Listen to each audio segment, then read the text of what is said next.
Good morning, my brothers and sisters. Welcome to episode number 25. Today is going to be about interceding for complete knuckleheads. Now, this is traditionally understood as the golden calf story, but I see something different here today, which is really a story about the intercession of Moses. Now, what's intercession? Asking for others when they cannot ask, acting for them when they cannot act, remembering them when they have forgotten, remembering for them when they have forgotten, and when they have lost their standing before God, to stand for them. This is from Deuteronomy chapter 9, verse 13. Furthermore, the Lord said to me, I have seen this people. They're on top of the Mount Sinai. The Lord sees, Moses doesn't see it. The Lord said, I have seen this people, and behold, it is a stubborn people.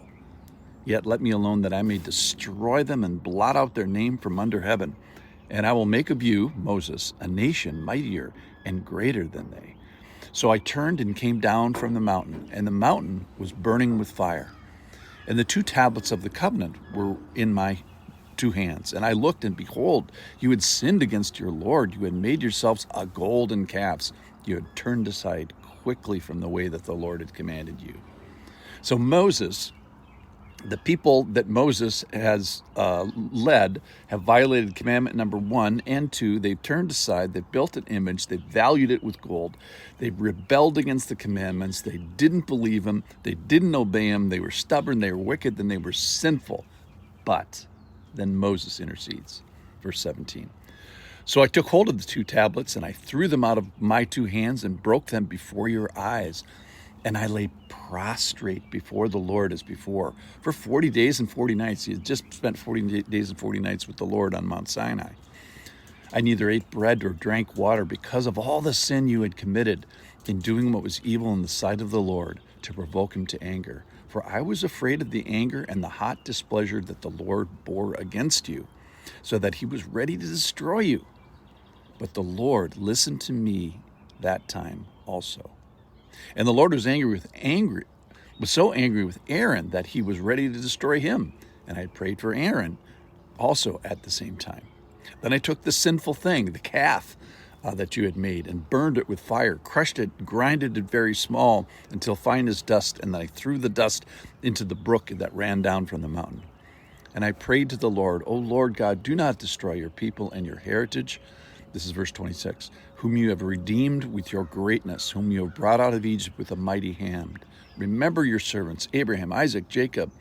Do not regard the stubbornness of this people or their wickedness or their sin, lest the land from which you brought us say, because the Lord was not able to bring them into the land he promised.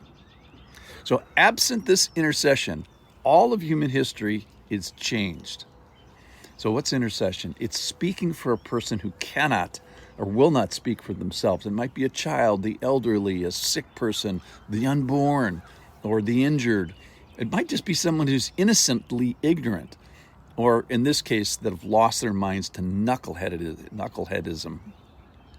So Moses says, I'm going to intercede for a person or a people that cannot speak for themselves because of their current standing.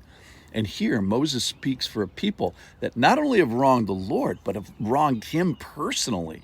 They've personally rejected him and his efforts and his leadership. Yet he stands in the breach of his people, this people. He fasts, he prostrates himself before the Lord, and he knows that these people are totally guilty. They're caught with their pants down, and commentators think actually that the shenanigans of the calf involved both the usurpation of leadership, but also some sexual sins, rebelling against the Lord. It was really bad. It was so bad that that Moses says he's afraid of the anger and the hot displeasure that the Lord bore against you. So let's think about this today. Who can you intercede for? Who does the Lord bring to mind? Who's lost their standing before God? Maybe who do you love enough to take the hit and intercede for them? So what innocent person can you speak for? What totally guilty person can you speak for? Now, for sure, they've wronged God, and possibly, even probably they've wronged you too. And who are you afraid that the Lord's hot displeasure burns against? Maybe somebody in your circle. And we're not asking that the Lord change his character.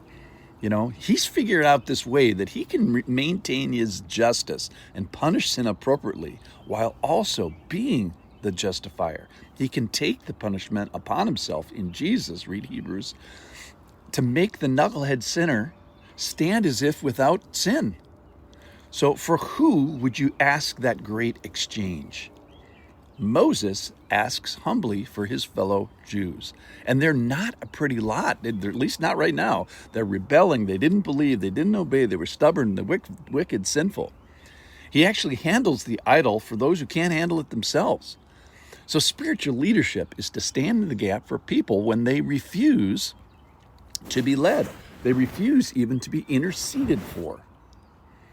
So when we intercede for those who don't deserve it, who will not have it in a sense. And he stands for those who cannot or will not yield to God right now. So here's my prayer for today. Lord, please help us to think of a person or two or three who we can ask for them when they cannot ask, and act for them because they cannot act, and remember for them for something that they have forgotten.